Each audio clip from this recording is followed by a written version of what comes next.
नमस्कार दोस्तों। एक समय की बात है, भगवान बुद्ध अपने शिष्यों को उपदेश दे रहे थे।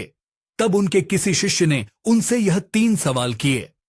पहला, कौन किसके भाग्य का खाता है? दूसरा, संसार का सबसे बलवान कौन है? तीसरा, जो अपनी बात से मुकर जाता है उसका अंत में क्या अंजाम होता है? गौतम बुद्ध कहते हैं, तुम्हारे ये तीनों ही प्रश्न बहुत ही महत्वपूर्ण हैं, क्योंकि इन तीनों प्रश्नों के उत्तर हर मनुष्य को जानना जरूरी होता है। इसलिए मैं तुमको ये कहानी सुनाता हूँ। उस कहानी में तुम्हारे इन तीनों प्रश्नों के जवाब मिल जाएंगे। कृपया तुम कहानी को ध्यान लगाकर सुनना। एक जंगल में एक विशाल बरगद था। उस पर एक बाज पक्षी रहता था। उस बरगद से ही दूर पर एक बिल था। उस बिल में एक सर्प रहता था। फिर एक दिन जैसे ही सर्प बिल से बाहर निकलने लगा तो उस सर्प को वह बाज पक्षी देख रहा था। जब वह सर्प बिल से बाहर निकलने लगा तो उसी समय बाज सर्प पर झपटा, परंतु सर्प अपने बिल से अधिक बाहर नहीं निकला था, इसलिए वह वापस बिल में चला गया। फिर देर बाद सर्प ने अपना मुंह बिल से बाहर निकाला और देखने लगा कि बाज पक्षी यहीं पर है या कहीं चला गया। फिर वह बाज पक्षी दोबारा उस सर्प पर झपटा, परंतु वह फिर से वापस अपने बिल के अंदर छुप गया। जैसे ही वह अपने बिल से बाहर निकलने का प्रयास करता तो उस पर हमला करता और उसे उठाकर ले जाने की कोशिश करता। बाज मन में सोच रहा था कि जब भी तू बाहर निकलेगा तो मैं तुझे अपना भोजन बना लूंगा, और सर्प उस बाज के डर से बिल में छुपा रहता है। जब सर्प को उस बिल में रहते हुए समय हो जाता है तो मन में विचार करने लगता है कि यदि राजा विक्रम कहीं से आ जाए तो वह दूसरों के कष्टों का हरण करते हैं, और राजा विक्रम ही ऐसे हैं जो मुझे इस बात से बचा सकते हैं। तो राजा विक्रम को याद करता हुआ सर्प उस बिल में छुपा रहता है। जो भी उस मार्ग से निकल कर जाता तो उसे सर्प कहता कि भाई, कोई मेरी बात राजा विक्रम तक पहुंचा दो या मुझे राजा विक्रम से मिला दो, तो मैं उसका जीवन भर एहसानमंद रहूंगा। फिर एक दिन राजा विक्रम, जो दूसरों के दुखों को दूर करते थे, वह जंगल में जा रहे थे और उसी मार्ग से निकल कर जा रहे थे। तभी सर्प को पता चला कि रास्ते से कोई जा रहा है, तो वह बिल के अंदर से ही कहने लगा, भाई, कोई मुझे राजा विक्रम से मिला दे तो मैं उसका जीवन भर एहसानमंद रहूंगा। ये बात जब राजा विक्रम ने सुनी तो राजा विक्रम कहने लगे, क्यों भाई, आपको राजा विक्रम से क्या काम है? तो सर्प कहने लगा, देखो भाई, राजा विक्रम दूसरों के दुखों का हरण करते हैं और मैं बहुत दिनों से इसी बिल में हूँ। मैं बहुत दुखी हूँ। यदि मैं इस बिल से बाहर निकलता हूँ तो इस वृक्ष पर एक बाज पक्षी का निवास है। वह बाज मुझ पर उसी समय हमला करता है, इसलिए मैं इस बिल से बाहर नहीं निकलता हूँ और ना ही मुझे कुछ खाने को मिलता है। मैं ऐसे ही इस बिल में हूँ, ऐसे ही अपना जीवन व्यतीत कर रहा हूँ। राजा विक्रम कहने लगे, हे सर्पराज, मैं ही राजा विक्रम हूँ, बताओ तुम्हारे कष्ट का निवारण कैसे करूं? तो सर्प कहने लगा, हे महाराज, जैसा आपको उचित लगे ऐसा ही कीजिए, लेकिन मेरा इस बात से पीछा दीजिए, नहीं तो यह एक दिन मुझे मार डालेगा। राजा विक्रम कहने लगे, पर आज तुम कहो तो मैं तुम्हें इस वन में कहीं दूर दूं। सर्प अब कहने लगा, महाराज, जब आप मुझे दूर ले जाएंगे तो ये बाज हमें देख लेगा और ये वहीं पर जाकर फिर से बैठ जाएगा और मौका मिलते ही ये मुझे मार डालेगा। राजन, आप मुझे कुछ समय के लिए अपने अंदर में बिठा लीजिए। आप पेट में बैठने के लिए मुझे स्थान दे दीजिए। जब इसको पता नहीं चलेगा कि सर्प कहाँ गया और मैं तुम्हारे साथ इस वन से बहुत दूर चला जाऊंगा और आगे जाने के बाद मैं तुम्हारे पेट से बाहर आ जाऊंगा। राजा विक्रम कहने लगे, ठीक है सर्पराज, आप मेरे पेट में प्रवेश कर जाइए।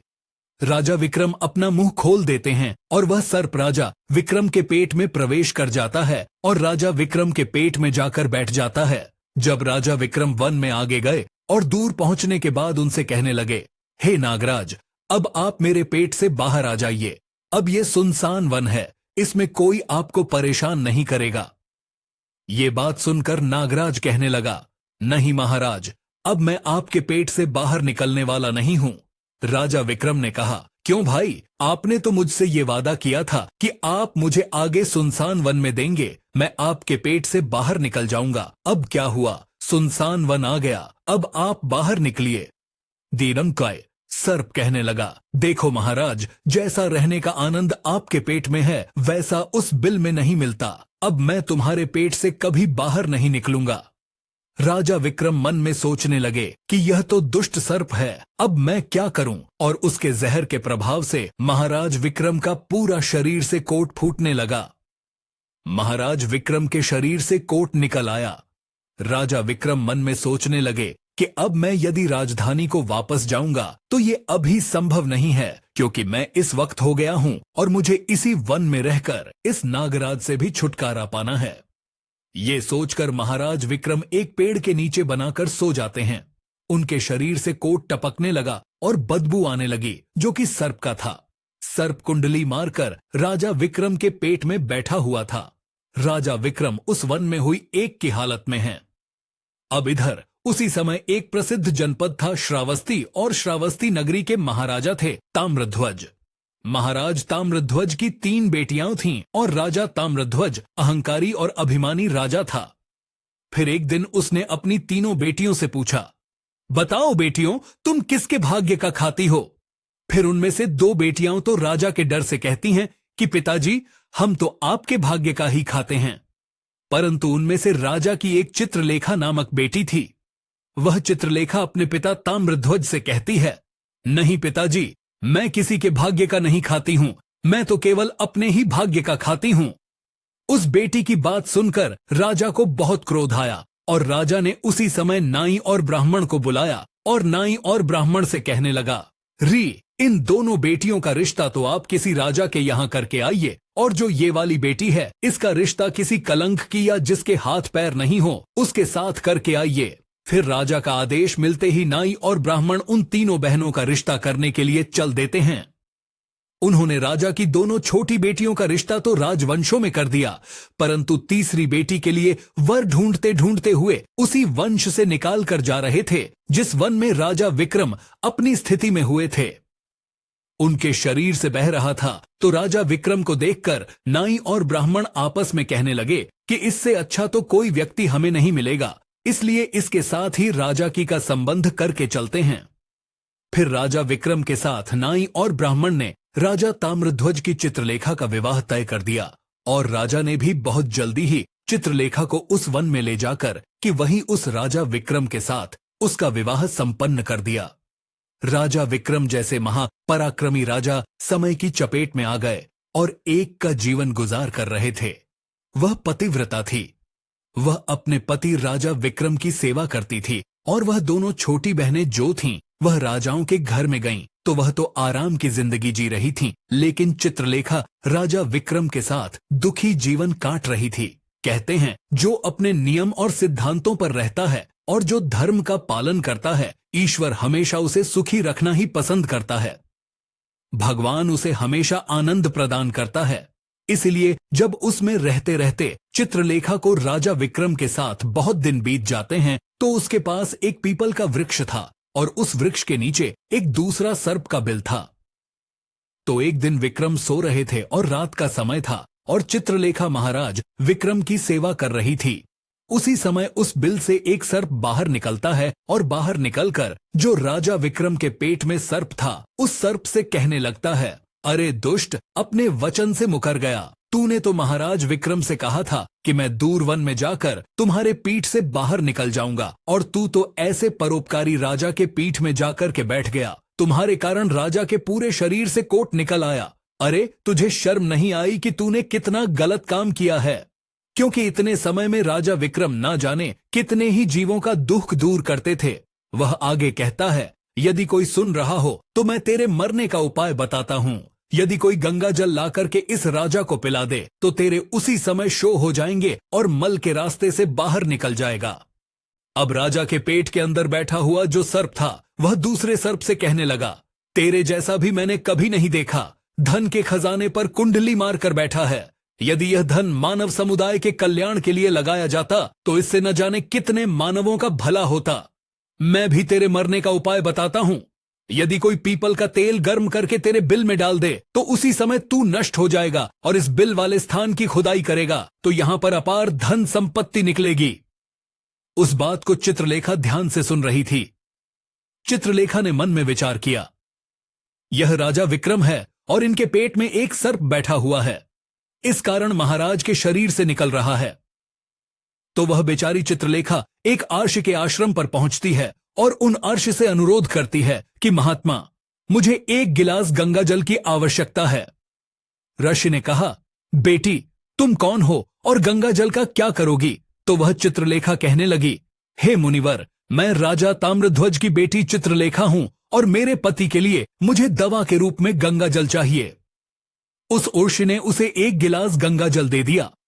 अब चित्रलेखा गंगा जल लेकर जल्दी ही महाराज विक्रम के पास पहुंच गई और पहुंचकर महाराज विक्रम से कहने लगी, महाराज, यह दवाई है आपके कोट को सही करने के लिए, आप इसे ग्रहण कीजिए।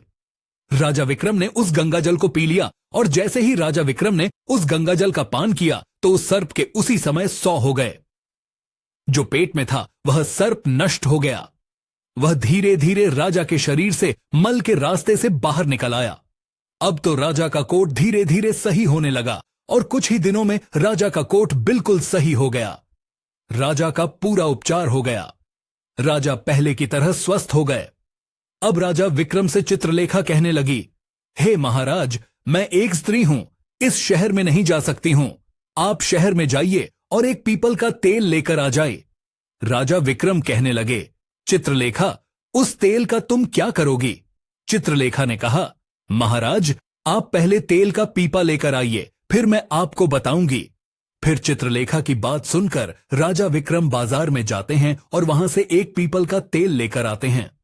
फिर चित्रलेखा वहां आग जलाती है और उस आग पर उस तेल को गर्म करती है और गर्म करके उस सर्प के बिल में खाली कर देती है। जैसे ही उस बिल में वह गर्म तेल डाला गया तो सर्प की मृत्यु हो गई। राजा विक्रम से चित्रलेखा कहने लगी, महाराज, स्थान को खोद दीजिए। फिर राजा विक्रम ने जब उस स्थान की खुदाई की तो वहां से अपार धन संपत्ति निकली। चित्रलेखा कहने लगी, महाराज देखिए, मैं जानती हूं कि आप जय नरेश राजा विक्रम हैं, परंतु मेरे पिता ने मेरा अपमान किया है और मुझे एक कलंक दिया था, परंतु मैं मेरे भाग्य का खाती हूं, इसलिए इसी स्थान पर मेरे पिता का जो महल है उससे अच्छा महल बनना चाहिए। राजा विक्रम कहने लगे, चित्रलेखा, तुम कैसी बातें कर रही हो? हम नरेश हैं, भला यहां पर महल क्यों बनाएंगे? आप उज्जैन नगरी को चलिए। परंतु राजा विक्रम के कहने पर भी चित्रलेखा नहीं मानी। फिर राजा विक्रम ने उस वन में एक शानदार महल का निर्माण करवाया। इस संसार में सबसे बलवान समय होता है और कोई बलवान नहीं होता है। जिसका समय अच्छा होता है वह आगे रहता है और जिसका समय खराब हो जाता है, जिसका समय विपरीत होता है, वह पतन की ओर अग्रसर हो जाता है। राजा ताम्रध्वज पर एक दूसरा राजा आक्रमण कर देता है और उस आक्रमण में ताम्रध्वज पराजित हो जाता है और राज अपने परिवार सहित प्राण बचाने के लिए उसी वन में पहुंच जाता है। जब वन में राजा भूखा प्यासा भटक रहा था, फटे हुए वस्त्र और भूख से और प्यास से राजा का गला सूखा जा रहा था, तो राजा घूमते घूमते उस चित्रलेखा और राजा विक्रम के महल के नजदीक से गुजरता है। तो चित्रलेखा अपने पिताजी को पहचान जाती है। चित्रलेखा ने अपने एक सेवक को भेजा और सेवक भेजकर महाराज ताम्रध्वज, जो कि एक फटी हुई हाल में थे, उनके पास वस्त्र नहीं थे, उन्हें बुलवाया। ताम्रध्वज ने सोचा कि यह न जाने कौन है और हमें क्यों बुला रही है। जब राजा ताम्रध्वज उसके पास पहुंचे तो को पहचान लिया। चित्रलेखा ताम्रध्वज से कहने लगी, पिताजी, मैं वही चित्रलेखा हूं और मैं आपसे ये कहती थी कि मैं मेरे भाग्य का खाती हूं। देखिए, मैं मेरे ही भाग्य का खाती हूं, आपके भाग्य का नहीं खाती हूं। आपने मुझे एक कलंक दिया था, परंतु मेरे भाग्य में तो एक सम्राट लिखा था। देखिए पिताजी, मैं उज्जैन नरेश राजा विक्रम की पत्नी हूं। राजा ताम्रध्वज मन में विचार करते हैं और अपनी उससे अपने अपराध के लिए क्षमा मांगते हैं। इस संसार में सबसे बलवान समय है और हर कोई व्यक्ति किसी दूसरे के भाग्य का नहीं खाता है। हर कोई ये सोचता है कि ये मेरे भाग्य का खा रहा है। नहीं, कोई किसी के भाग्य का नहीं खाता है। जो कोई खाता है वह अपने भाग्य का ही खाता है। हर दाने दाने पर खाने वाले का नाम होता है। आप ये ना सोचें कि हम किसी को खिला रहे हैं। आप किसी को खिलाने वाले कौन होते हैं? इस संसार को खिलाने वाला तो एक ही है और वह है भगवान शिव शंकर। जो अपनी बात से मुकर जाता है उसका अंत वही होता है जो राजा विक्रम के पेट में बैठे हुए उस सर्प का हुआ था। अंततः वह विनाश को प्राप्त होता है। हमेशा सत्य की ही जीत होती है और अधर्मी, अत्याचारी और पापियों का अंत होता है। इस तरीके से राजा विक्रम और उसकी पत्नी चित्रलेखा ने राजा ताम्रध्वज का स्वागत किया। वह राजा विक्रम महाराज ताम्रध्वज को अपने साथ उज्जैन ले आए और बाद में राजा विक्रम ने अपनी सेना राजा ताम्रध्वज के साथ भेजी और जिस राजा ने ताम्रध्वज को पराजित किया था उससे अपना राज्य वापस पा लिया। जिसकी किस्मत अच्छी होती है, जिसके कर्म अच्छे होते हैं, उसे ईश्वर कहीं ना कहीं से देता है। हम और तुम तो अपने परिवार का पालन करने में भी हिचक जाते हैं, लेकिन इस संसार का पालन करने वाले को देखिए, वह पूरे संसार का हर जीव जंतु का ध्यान रखता है।